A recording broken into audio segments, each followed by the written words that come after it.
All students, आप सभी का स्वागत है। क्लास 9th एवं 11th के जो भी स्टूडेंट्स हैं, कक्षा 9वीं एवं 11वीं के विद्यार्थियों के लिए विशेष ये वीडियो बनाया गया है।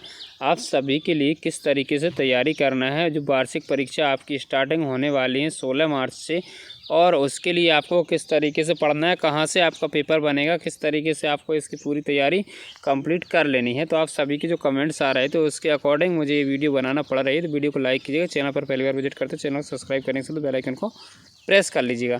चलिएगा यहाँ पे देखते हैं हम। सबसे पहले हम बात करेंगे कक्षा 9वीं के उन स्टूडेंट्स की जिन्होंने अभी तक, और 11वीं के दोनों क्लास के वो स्टूडेंट्स जिन्होंने अभी तक कोई तैयारी नहीं की है या साल भर पढ़ाई नहीं कर पाए हैं।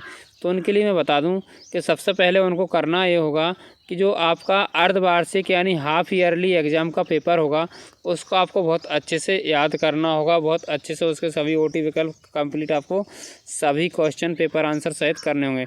इसके बाद में त्रैमासिक के पेपर की मैं बात करूंगा, लेकिन त्रैमासिक के पेपर को आपको करना क्या होगा, इसके लिए आपको उन सभी टॉपिक को इसमें से छोड़ना होगा जो आपके सिलेबस में से हट चुके हैं और वो त्रैमासिक में आए हुए थे। वो टॉपिक छोड़कर बाकी क्वेश्चन आप पढ़ सकते हैं, लेकिन आपके लिए मोस्ट इम्पॉर्टेंट जो आईएमपी चीज़ें हैं, क्वेश्चन है, वो भी आपको लास्ट टाइम पे दिखाए जाएंगे। अब आपका पेपर किस तरीके से बनेगा और कैसे करके आएगा। पेपर की पूरी प्रक्रिया आपकी इस तरीके से रहेगी कि एमपी बोर्ड लेता है आपके पेपर। बच्चों, पढ़ाई में डाउट आते हैं, सॉल्व नहीं हो रहे हैं, तो इसका सॉल्यूशन है डाउटनट ऐप। जिस भी सवाल में डाउट है उसकी फ़ोटो खींचो, क्रॉप करो और 5 सेकंड में पाइए उसका वीडियो सॉल्यूशन। अब अनलिमिटेड सवाल पूछो, कहीं भी कभी भी, चाहे आपका 6वीं से 12वीं, आईटी, जी, नीट या सीबीएसई बोर्ड, यूपी, बिहार या अदर बोर्ड का subject, math, biology, physics, chemistry, science एवं अन्य सभी सब्जेक्ट के सॉल्यूशन पाइए डाउटनट पर। डाउटनट पर चल रही 9वीं से 12वीं आईटी, जी, नीट की ऑनलाइन क्लासेस सभी राज्यों से बच्चे ला रहे हैं टॉप रैंक। तो आप भी डाउटनट ज्वाइन कीजिए और टॉप रैंक लाइए, सभी डाउट्स भगाइए अपने।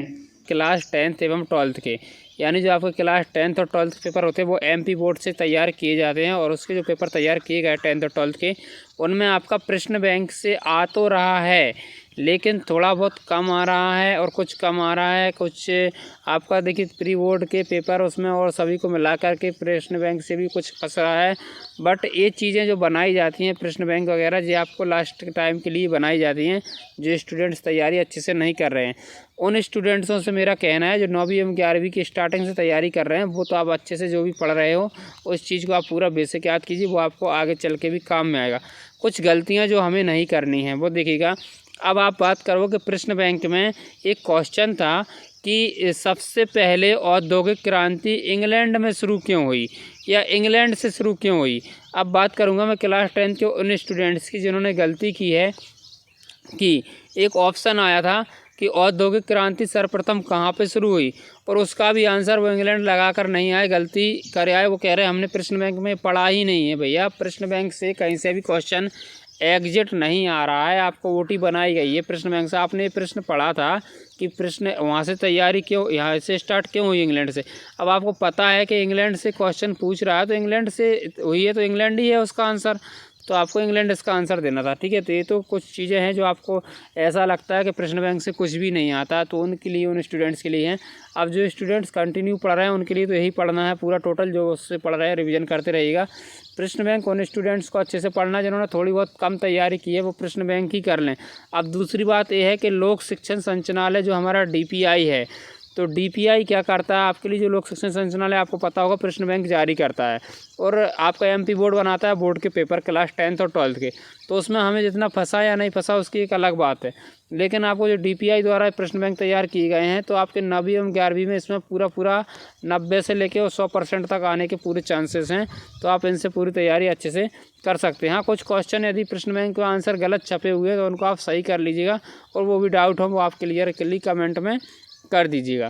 अब यहाँ पे हम बात करेंगे कि आपका जो पेपर है वो कैसे प्राप्त होगा। ये पेपर की मैं बात करूँगा, पेपर लीक होने की देखिएगा। जो भी बेवकूफ़ बन रहे हैं स्टूडेंट्स अभी कि एमपी बोर्ड के पेपर सर्च कर करके परेशान हो रहे हैं, और जो भी कोई फालतू डाल देता है वीडियो उसी को देखने लगते हैं, तो आप कहीं से कहीं तक जब एमपी बोर्ड के पेपर लीक नहीं होते हैं, अब 9वीं एवं 11वीं पेपर भी आपको लीक नहीं होंगे कहीं से कहीं तक, क्योंकि अब ये आपके लिए मिलेंगे थाने से। लेकिन आपके लिए आईएमपी क्वेश्चन हम उस समय इनके बारे में यदि हमें आपको IMP क्वेश्चन बताना है तो आपको हम वीडियो के माध्यम से बता देंगे।